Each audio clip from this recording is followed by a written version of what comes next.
अस्सलाम वालेकुम नाज़रीन, आऊं आहियां अनवर अली सोलंकी ऐं अवां ॾिसी रहिया आहियो Sindh issues news TV. Sindh issues news TV bulletin में अवां खे भलीकार ख़बर शामिल कंदासीं।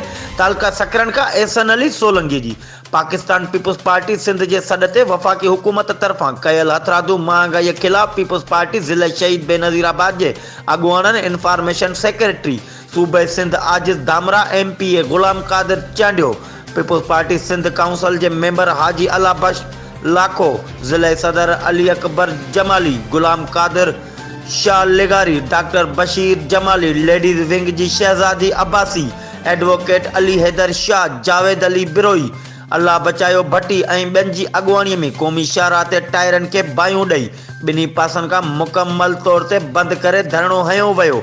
मथियनि अॻुवाणनि चयो त इमरानी हुकूमत महांगाईअ जो तूफ़ान बर्पा करे छॾियो आहे, जंहिं सबबि बुख ऐं बदहाली वधी वई आहे ऐं ग़रीब माण्हू तंगीअ सबबि परेशान हाल आहिनि। माण्हू ॿिनि वक़्तनि जी मानी हासिल नथा करे सघनि। धरणे में मौजूद सवे पीपुल्स पार्टी कारकुननि गो न्याज़ी गो, मुक गया तेरा शो, गो इमरान गो जा नारा हणी रहिया हुआ ऐं वधंदड़ महांगाई ख़िलाफ़ सख़्त नारेबाज़ी करे रहिया हुआ।